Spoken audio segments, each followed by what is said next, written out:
नमस्कार दोस्तों, exam study 94 में आप सभी का बहुत बहुत स्वागत है। दोस्तों आज हम पढ़ेंगे सामान्य हिंदी में अर्थ अलंकार।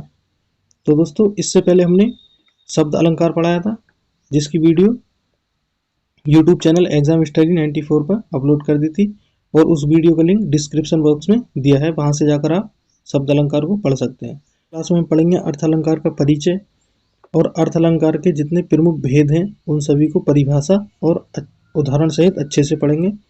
यदि दोस्तों आपने हमारे YouTube चैनल एग्जाम स्टडी 94 को अभी तक सब्सक्राइब नहीं किया है तो सब्सक्राइब जरूर करें, वीडियो को लाइक करें और ज़्यादा से ज़्यादा अपने दोस्तों के साथ शेयर करें। तो दोस्तों शुरू करते हैं हम आज की क्लास सामान्य हिंदी में अर्थ अलंकार।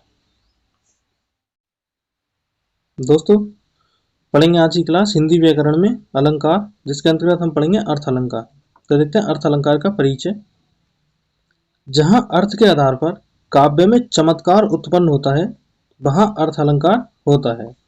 अर्थ अलंकारों की कोई निश्चित संख्या नहीं होती है। अर्थ अलंकार जो है उनकी अनिश्चित संख्या है, लेकिन उनमें जो प्रमुख अलंकार हैं उन सभी को हम आज इस क्लास में पढ़ेंगे। तो देखते हैं कौन कौन से प्रमुख अलंकार हैं।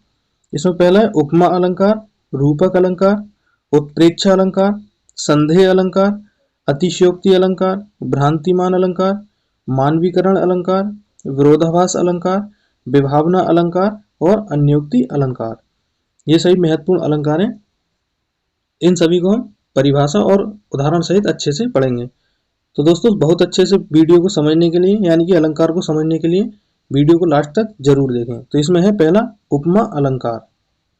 ये दो शब्दों उप प्लस मा से मिलकर बना है, जिसमें उप का अर्थ होता है समीप और मा का अर्थ होता है मापना या तुलना करना। तो देखते हैं उपमा अलंकार की परिभाषा। जहां एक व्यक्ति या वस्तु की तुलना समान धर्म, स्वभाव, शोभा, गुण आदि के आधार पर दूसरे व्यक्ति या वस्तु से की जाती है वहां उपमा अलंकार होता है। जब एक व्यक्ति या वस्तु की तुलना समान धर्म, स्वभाव, समान गुण आदि के आधार पर दूसरे व्यक्ति या वस्तु से की जाती है तो वहां जो है उपमा अलंकार होता है। उदाहरण देखते हैं। राम का मुख कमल के समान सुंदर है। तो यहाँ राम के मुख की जो तुलना की गई है वो किससे की गई है? कमल से की गई है। अगला देखते हैं। यह देखिए अरविंद से शिशु वृंद कैसे सो रहे हैं। तो ये शिशु वृंद जो है यानी कि अनेक बच्चे हैं। तो अनेक बच्चों की तुलना जो की गई है, सोते हुए बच्चों की तुलना की गई है कमल के फूल से। अगला पॉइंट देखते हैं। उपमा अलंकार को प्रतीप अलंकार का उल्टा यानी कि विपरीत अलंकार माना जाता है। उपमा अलंकार के चार भेद होते हैं। देखते हैं वो कौन कौन से भेद हैं। इसमें पहला है उपमेय, दूसरा है उपमान, तीसरा है साधारण धर्म और चौथा है वाचक शब्द। ये चार भेद जो है इनको पढ़ना बहुत ज्यादा जरूरी है, क्योंकि इनका बहुत ज्यादा महत्वपूर्ण स्थान है उपमा अलंकार के अंतर्गत और अलंकारों में। ठीक है, तो इसमें पहला देखते हैं उपमेय। जिसकी उपमा दी जाए, अर्थात जब किसी वस्तु की समानता दूसरी वस्तु से की जाए तो वहां उपमेय होता है। यानी कि जब किसी वस्तु की समानता दूसरी वस्तु से की जाए तो वहां उपमेय होता है। तो जो इसमें पॉइंट देखते हैं। ज्यादातर पास की वस्तुएं उपमेय होती हैं और ये शरीर से संबंधित होते हैं और इनमें काल्पनिक गुण होता है। उपमेय में जो है काल्पनिक गुण होता है और उपमेय शरीर से संबंधित होते हैं और ज्यादातर पास की वस्तुएं उपमेय होती हैं।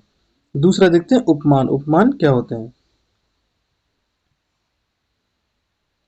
जिससे उपमा दी जाए, अर्थात उपमेय की जिसके साथ समानता बताई जाती है उसे उपमान कहते हैं। यानी कि उपमेय की जिसके साथ समानता बताई जाती है उसे उपमान कहते हैं। उपमान जो है ज्यादातर दूर की वस्तुएं उपमान होती हैं। ये प्रकृति से संबंधित होते हैं और जो उपमेय है वो शरीर से संबंधित होते हैं और उपमान जो है प्रकृति से संबंधित होते हैं। इसमें वास्तविक गुण होते हैं। उपमान में जो है वास्तविक गुण होते हैं और उपमेय में काल्पनिक गुण होते हैं। ये इनमें फर्क है। तो उपमान जो है इसमें वास्तविक गुण होते हैं। अब तीसरा देखते हैं हम साधारण धर्म। साधारण धर्म देखते हैं क्या होते हैं। जब दो व्यक्तियों या वस्तुओं के बीच समानता दिखाने के लिए जिस गुण या धर्म की सहायता ली जाती है या जो गुण और धर्म दोनों में विद्वान हो उसे हम साधारण धर्म कहते हैं। ठीक है, 3 पॉइंट हमारे क्लियर हुआ। आगे देखते हैं चौथा, वाचक शब्द। वाचक शब्द क्या होते हैं? जब उपमेय और उपमान में समानता या तुलना प्रकट करने के लिए जिन शब्दों का प्रयोग किया जाता है तो उन शब्दों को हम वाचक शब्द कहते हैं। तो वाचक शब्द कौन कौन से हैं जो उपमेय और उपमान में तुलना प्रकट करते हैं? तो यह है सा, सी, से, सो, सरिस, सदृश, सम, तुल्य, जिमी, जैसा, जैसी, जैसे, नाइन, की तरह, के जैसा और के समान आदि जो है ये जो है वाचक शब्द हैं जो उपमेय और उपमान में तुलना प्रकट करते हैं। अगला पॉइंट देखते हैं, उपमा अलंकार के भेद। उपमा अलंकार के 3 भेद होते हैं जिसमें पहला है पूर्णोपमा अलंकार। देखते हैं पूर्णोपमा अलंकार। दोस्तों आज की इस क्लास में हम अधिकतर जितने पॉइंट हैं उन सभी को क्लियर करेंगे।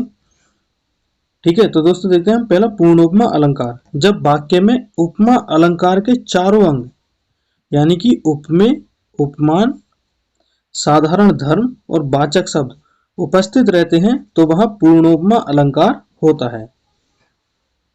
ठीक है, यानी कि जब वाक्य में उपमा अलंकार के चारों अंग यानी कि कोई वाक्य दे रखा है और उसमें उपमेय अलंकार के चारों अंग जिसमें उपमेय, उपमान, साधारण धर्म और वाचक शब्द उपस्थित रहते हैं तो वह पूर्णोपमा अलंकार होता है। जैसे पीपर, पात, सरिस, मंडोला।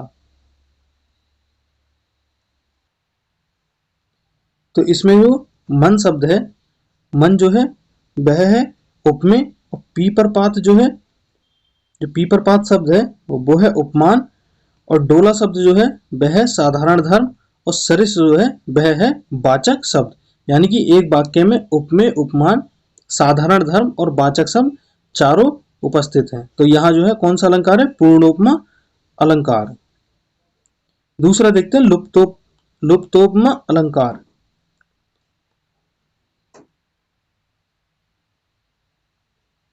जब वाक्य में उपमा अलंकार के चारों अंग में से किसी एक की भी कमी रहती है तो वहां लुप्तोपमा अलंकार होता है या लुप्तोपमा अलंकार कहते हैं। यानी कि जो 4 अंग हैं उनमें से या तो उपमेय कम होगा या उपमान कम होगा, हो सकता है साधारण धर्म कम हो या वाचक शब्द कम हो। इन चारों में से यदि एक भी अंग कम होता है तो वहां लुप्तोपमा अलंकार होता है। देखते हैं, मखमल के झूल पड़े हाथी सा टीला। तो इस पंक्ति में टीला जो है वह है उपमेय, हाथी जो है वह है उपमान और जो वाचक शब्द है वो है सा। टीला जो है वह है उपमेय, हाथी जो है वह उपमान है और वाचक शब्द जो है वह है सा। तो इसमें जो है 3 अंग है, इसलिए यहां पर कौन सा अलंकार होगा? लुप्तोपमा अलंकार। अगला देखते हैं तीसरा, मालोपमा अलंकार। जहां एक उपमेय के लिए एक से अधिक उपमान आ जाएं तो इस स्थिति में वहां मालोपमा अलंकार होता है। देखते हैं उदाहरण, काम सा रूप, प्रताप दिनेश सा, सोम सा शील, राम महीप का। तो यहाँ राम की तुलना किससे की गई है? कामदेव से, सोमदेव से और सूर्यदेव से। तो यहाँ राम जो है वो है उपमेय और जो कामदेव, सूर्यदेव और सोमदेव है वो जो है उपमान है। तो यहाँ एक उपमेय के लिए अधिक उपमान आ गए तो इसलिए यहाँ पर कौन सा है? मलोपमा अलंकार है। दूसरा देखते हैं रूपक अलंकार। जहां पर उपमेय और उपमान में कोई अंतर न दिखाई दे वहां रूपक अलंकार होता है। इसकी हम पहचान कैसे करेंगे? तो रूपक अलंकार में उपमेय और उपमान के मध्य योजक चिन्ह लगा होता है। तो देखते हैं उदाहरण, मैया मैं तो चंद्र खिलौना ले हूं। तो चंद्र जो है वह है उपमेय और खिलौना जो है वह है उपमान। तो चंद्रमा को खिलौना समझ लिया है यानी कि उपमान, उपमेय को ही उपमान समझ लिया है। दूसरा है चरण कमल बंदो हरिराई। तो यहाँ चरण जो है वह है उपमेय और कमल जो है वह उपमान। तो यहाँ चरण को ही कमल समझ लिया है। तो जहां उपमेय और उपमान के मध्य योजक चिन्ह लगा हो और उपमेय और उपमान में कोई अंतर न दिखाई दे, वहां रूपक अलंकार होता है। अगला देखते हैं हम तीसरा, उत्प्रेक्षा अलंकार। देखते हैं परिभाषा। जहां उपमान के न होने पर उपमेय को ही उपमान मान लिया जाए या संभावना प्रकट की जाए, तो वहां जो है उत्प्रेक्षा अलंकार होता है। यानी कि जहां उदाहरण में उपमान न हो और उपमेय को ही उपमान मान लिया जाए या संभावना प्रकट की जाए, तो वहां पर जो है उत्प्रेक्षा अलंकार होता है। और उत्प्रेक्षा अलंकार की पहचान कैसे करेंगे? तो उत्प्रेक्षा अलंकार की पहचान निम्न वाचक शब्दों से होती है। यदि एग्जाम्पल में, उदाहरण में जनु, जानो, जनहु, मनु, मानो, मनहु, ज्यों, मकु, इव, इच्छा से यानी कि जान पड़ता है, निश्चय ही शब्द आते हैं यानी कि जो वाचक शब्द आते हैं उनसे हम उत्प्रेक्षा अलंकार की पहचान कर सकते हैं। तो उदाहरण देखते हैं। सोहत ओढ़े पीत पट, श्याम सलोने गात, मनहु नीलमणि शैल पर, आतप पर्यो प्रभात। तो यहाँ पर जो मनहु शब्द आया है, जो वाचक शब्द है मनहु, इससे हम उत्प्रेक्षा अलंकार की पहचान कर सकते हैं। तो ये जो है उत्प्रेक्षा अलंकार का उदाहरण है। अगला देखते हैं हम चौथा, अतिशयोक्ति अलंकार। तो अतिशयोक्ति दो शब्दों अतिशय प्लस उक्ति से मिलकर बना है, जिसमें अतिशय का अर्थ है बड़ा चढ़ाकर और उक्ति का अर्थ है कहना, यानी कि किसी भी कथन या बात को बड़ा चढ़ाकर कहना। तो देखते हैं परिभाषा। जहां किसी व्यक्ति वस्तु का वर्णन लोक सीमा या मर्यादा से अधिक बड़ा चढ़ाकर किया जाए, तो वहां अतिशयोक्ति अलंकार होता है। तो उदाहरण देखते हैं। आगे नदियां पड़ी अपार, घोड़ा कैसे उतरे पार, राणा ने सोचा इस पार, तब तक चेतक था उस पार। यानी कि महाराणा प्रताप जब घोड़े पर बैठे थे और बहुत युद्ध के मैदान से आने पर वो बहुत गहरी खाई थी, तो जब तक इसमें बताया गया है कि जब तक महाराणा प्रताप को सोच पाते तब तक घोड़े ने छलांग लगाकर उस खाई को पार कर दिया था। ठीक है ना। तो यहाँ पर बात को जो है बड़ा चढ़ाकर किया गया है, तो यहाँ जो है अतिशयोक्ति अलंकार होगा। दूसरा देखते हैं। हनुमान की पूंछ में लगन न पाई आग, लंका सगरी जल गई, गए निशाचर भाग। तो यहाँ पर भी बात को बड़ा चढ़ाकर किया गया है, क्योंकि जब तक यदि हनुमान की पूंछ में आग नहीं लगी तो लंका कैसे जल गई। ठीक है। तो यहाँ पर भी जो है बात को बड़ा चढ़ाकर किया गया है, अतः यहाँ पर अतिशयोक्ति अलंकार होगा। जहां बात को बड़ा चढ़ाकर या कथन को बड़ा चढ़ाकर किया जाए वहां अतिशयोक्ति अलंकार होता है। पांचवा देखते हैं, विशेषोक्ति अलंकार। देखते हैं परिभाषा। जहां कार्य सिद्धि के समस्त कारणों यानी कि साधनों के विद्यमान रहते हुए भी कार्य ना हो सके, यानी कि कार्य करने के सभी साधन है लेकिन वह कार्य नहीं हो पाए, तो वहां विशेषोक्ति अलंकार होता है। जैसे उदाहरण देखते हैं। पानी बिच मीन प्यासी, मोहे सुन सुन आवे हासी। यानी कि मछली जो है पानी में ही रहती है, तो बिना पानी में रहती है तो वह प्यासी नहीं रह सकती। तो एग्जाम्पल में बताया है पानी बीच मीन प्यासी, यानी कि पानी के बीच में मछली प्यासी है, तो ये सुन सुन के हंसी आती है। तो यहाँ पर जो है विशेषोक्ति अलंकार है। छठा देखते हैं, विभावना अलंकार। तो विभावना का अर्थ होता है विशेष प्रकार की कल्पना। ठीक है। तो देखते हैं परिभाषा। जहां बिना कारण या साधन के ही कार्य का होना या करना पाया जाए, या बिना कारण के ही कार्य होने की संभावना व्यक्त की जाए, वहां विभावना अलंकार होता है। यानी कि कोई कारण भी नहीं है और करने का साधन भी नहीं है, फिर भी वह कार्य हो जाए या कार्य होने की संभावना व्यक्त की जाए, तो वहां विभावना अलंकार होता है। देखते हैं उदाहरण। बिनु पद चले सुने बिनु काना, कर बिनु करम करे विधि नाना। यानी कि यहाँ बिना पैर के चलने, बिना कान के सुनने और बिना हाथ के कार्य करने का बताया गया है, तो यहाँ पर जो है विभावना अलंकार होगा। यानी कि बिना पैर के चल नहीं सकते, बिना कान के सुन भी नहीं सकते और बिना हाथ के कार्य भी नहीं कर सकते, तो यहाँ पर जो है विभावना अलंकार होगा। सातवां देखते हैं, संदेह अलंकार। जहां किसी व्यक्ति या वस्तु को देखकर संशय बना रहे वहां संदेह अलंकार होता है। इस अलंकार में तर्क वितर्क की संभावना बनी रहती है। तो इसकी संदेह अलंकार की पहचान कैसे करेंगे? तो इस अलंकार के उदाहरण में प्राय या, अथवा, की, के, केंद्र शब्द आदि आते हैं, आदि शब्द आते हैं। तो देखते हैं उदाहरण, यह मुख है या चंद्र है। तो यहाँ पर या शब्द आया, तो यहाँ पर ये मतलब समझ नहीं पा रहे हैं कि ये मुख है या चंद्र है, यानी कि मुख जो है इतना सुंदर है कि चंद्रमा के समान लग रहा है। दूसरा देखते हैं, ये काया है या शेष उसी की छाया है। तो कोई व्यक्ति इतना दुबला पतला है कि ये हम महसूस नहीं कर पा रहे हैं कि ये काया है या शेष उसी की छाया है। ठीक है, तो यहाँ पर जो है संदेह उत्पन्न होता है। देखते हैं हम आठवां, भ्रांतिमान अलंकार। जब उपमेय में उपमान के होने का भ्रम हो जाए, यानी कि एक वस्तु जो उपमेय है उसको देखकर दूसरी वस्तु यानी कि उपमान का भ्रम हो जाए, वहां जो है भ्रांतिमान अलंकार होता है। उदाहरण देखते हैं, ओस बिंदु चुग रही हंसनी मोती उनको जान। यानी कि जो सुबह सुबह ओस गिरती है तो वह घास पर मोती की तरह चमकती है। तो हंसनी जो है उन ओस की बूंदों को मोती समझकर चुग रही है। यहाँ जो है ओस में जो है मोतियों का भ्रम उत्पन्न हो रहा है।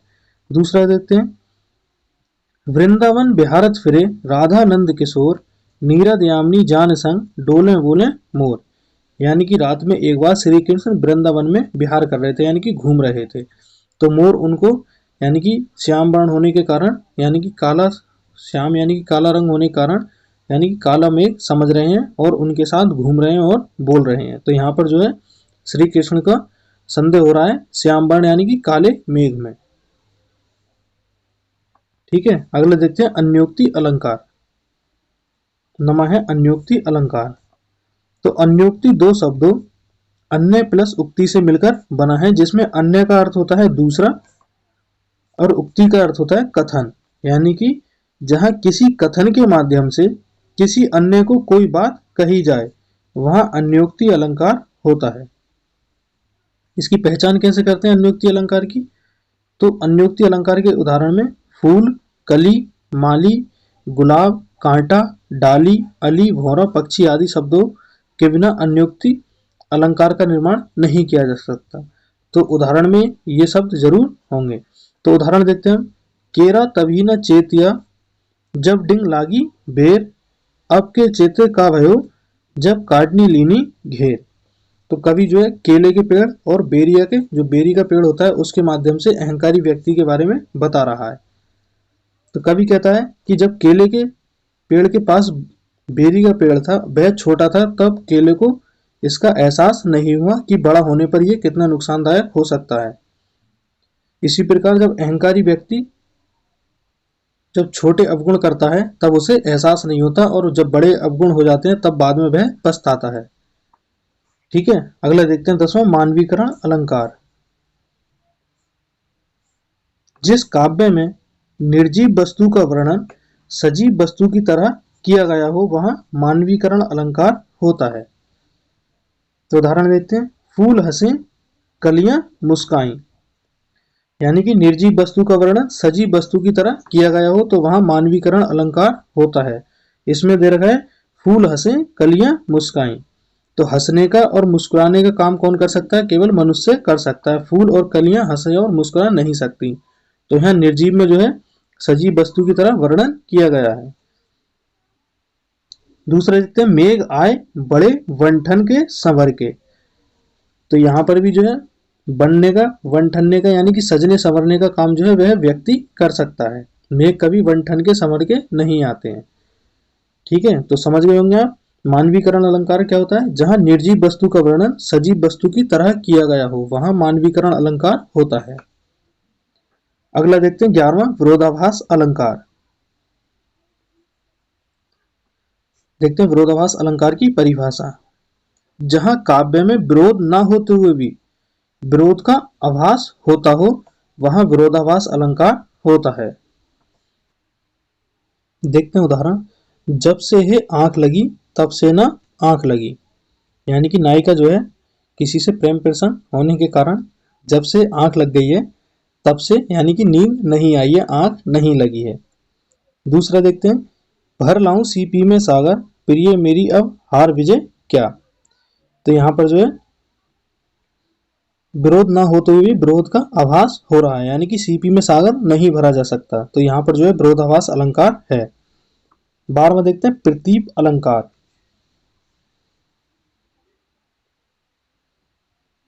देखते हैं प्रतीप अलंकार की परिभाषा। जहां उपमेय को उपमान से श्रेष्ठ बताया जाए वहां प्रतीप अलंकार होता है, यानी कि उपमेय को उपमान से श्रेष्ठ बताया जाए वहां प्रतीप अलंकार होता है। प्रतीप अलंकार को उपमा अलंकार का उल्टा यानी कि विपरीत अलंकार माना जाता है।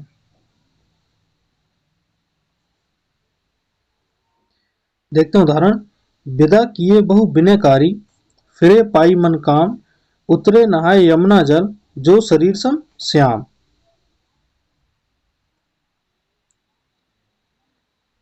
तो यहाँ इस पंक्ति में जो है श्यामल शरीर की यानी कि श्री कृष्ण के श्यामल शरीर की तुलना यानी कि उपमा यमुना के नीले जल से की जा रही है। तो यहाँ श्री कृष्ण का जो श्यामल शरीर है उसकी भांति यमुना का जल बताया गया है। श्री कृष्ण के श्यामल शरीर के भांति यमुना का जल बताया गया है। अतः यहाँ पर जो है कौन सा अलंकार होगा, प्रतीप अलंकार होगा। 13वां देखते हैं व्यतिरेक अलंकार। व्यतिरेक का अर्थ होता है अधिक्य। ठीक है, तो इसकी परिभाषा देखते हैं। जहां उपमान की अपेक्षा अधिक गुण होने के कारण उपमेय को श्रेष्ठ बताया जाए और उसका कारण भी बताया जाए तो वहां जो है व्यतिरेक अलंकार होता है। जैसे साधु ऊंचे शैल सम किंतु प्रकृति सुकुमार। तो इस पंक्ति में जो है सज्जनों को पर्वतों के समान ऊंचा बताया गया है, पर सज्जनों की जो है प्रकृति वो जो होती है कोमल अधिक होती है और पर्वतों की जो प्रकृति होती है वो जो होती है कठोर होती है। तो यहाँ पर जो कौन सा अलंकार होगा, यहाँ पर होगा व्यतिरेक अलंकार। यानी कि यहाँ पर उपमान की अपेक्षा अधिक गुण होने के कारण उपमेय को श्रेष्ठ बताया गया है और उसका कारण भी बताया गया है। तो यहाँ पर जो है कौन सा अलंकार है, व्यतिरेक अलंकार है। तो दोस्तों आज हमारी अलंकार की क्लास समाप्त हुई। वीडियो अच्छी लगी हो तो लाइक करें, अपने दोस्तों को शेयर करें और यदि आपने अभी तक हमारे YouTube चैनल एग्जाम स्टडी 94 को सब्सक्राइब नहीं किया है तो चैनल को सब्सक्राइब जरूर करें।